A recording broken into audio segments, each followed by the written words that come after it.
So today, class, we're going to go take a look at Luis King Kong Ortiz resume as a professional fighter so that I could show you, my students, exactly what I mean when I say Luis Ortiz is in fact a bit overhyped and a bit overrated. Now, as you can see, Luis Ortiz has had over 29 professional fights. He's knocked out 24 of those opponents. He's, of course, lost one, and it was against none other than Deontay Wilder. Now let's scroll down and look at his resume. So, in his 30th professional fight, Luis Ortiz will be fighting Razvan Cajano. Now, Mr. Cajano is an absolute bum that Luis Ortiz cherry-picked for his 30th professional fight.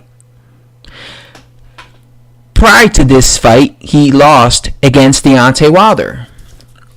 Now, as we know, it's difficult to rate Deontay Wilder as a professional fighter because Deontay Wilder is the biggest cherry picker in the heavyweight division.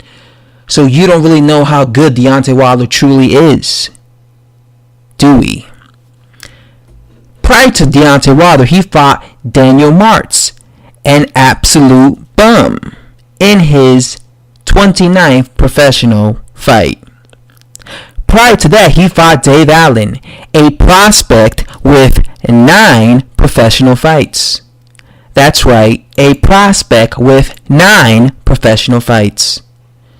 Matter of fact, Dave Allen was not just a prospect with 5 professional fights.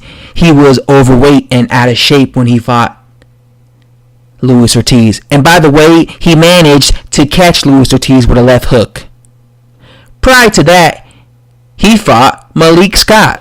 Malik Scott is the worst heavyweight of modern times.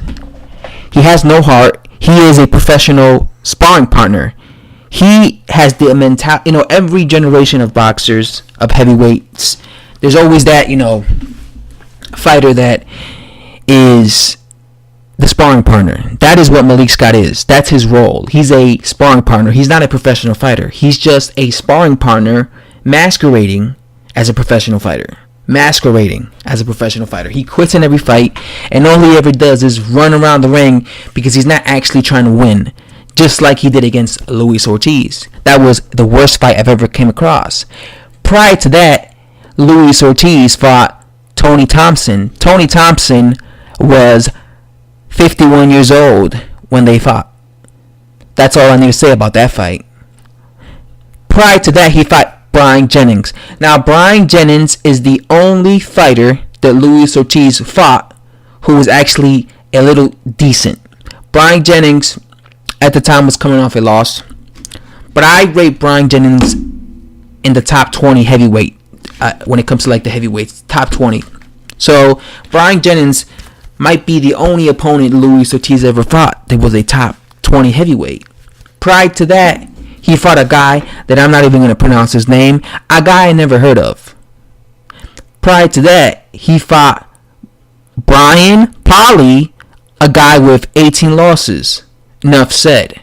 Prior to that, he was caught with steroids when he fought Latif Coyote, a cruiserweight who went on to beat absolutely nothing in boxing because he went on to lose every single time he stepped up into competition. People thought Coyote was supposed to be something, but clearly he wasn't because every time he stepped up in competition, he ended up losing.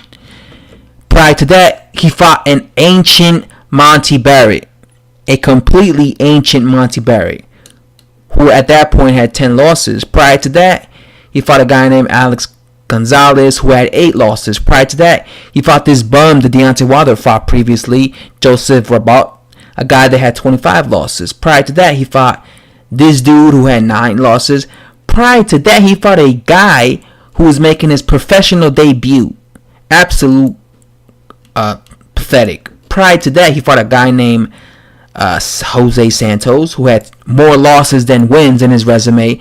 Prior to that, he fought a guy with 17 losses. Prior to that, he fought a guy with 13 losses. Prior to that, he fought a guy with 4 losses. Prior to that, he fought a guy with 10 losses. Prior to that, he fought a guy with 8 losses. Prior to that, he fought a guy with 9 losses. Prior to that, he fought a guy with 13 losses. Prior to that, he fought a guy with 7 losses. Prior to that, he fought a guy with 22 losses. Prior to that, he fought a guy with 10 losses. Prior to that, he fought a guy with 5 losses. Prior to that, he fought a guy with 1 loss. Prior to that, he fought a guy with 30 losses. Prior to that, he fought a guy with 13 losses. Prior to that, he fought a guy with 19 losses. And prior to that, he fought a guy with 1 loss. So as you can see, guys, as proof, in Luis Ortiz's entire career, the best opponent he fought was Brian Jennings. And then he cherry-picked guys like Dave Allen, Malik Scott, old-ass Tony Thompson, Daniel Martz, and that Kajuna guy he's about to fight next. So this is why I'm confused as to why people think and claim that Luis Ortiz is supposedly a boogeyman at heavyweight when he's fought nothing but bums. 90% of his opponents were cherry-picked opponents. That's why I call him, an overrated fighter. He's a cherry picker. And I've labeled him a cherry picker in the past because he's fought several cherry picks. That's why when Deontay Wilder fought Luis Ortiz on this channel, I said Deontay Wilder cherry picked Luis Ortiz because I never thought Luis Ortiz was this boogeyman like a lot of his fans claim he is. I believe he's very overrated and his resume speaks for itself. Luis Ortiz doesn't have a good resume at all. His resume is actually not even average. I would actually say that Deontay Wilder has a better resume than Luis Ortiz. Yeah. And that's crazy because you know how much I love Deontay Wilder's resume. So, yeah, Luis Ortiz is overrated, man. His resume is nothing. That's all I have to say, guys.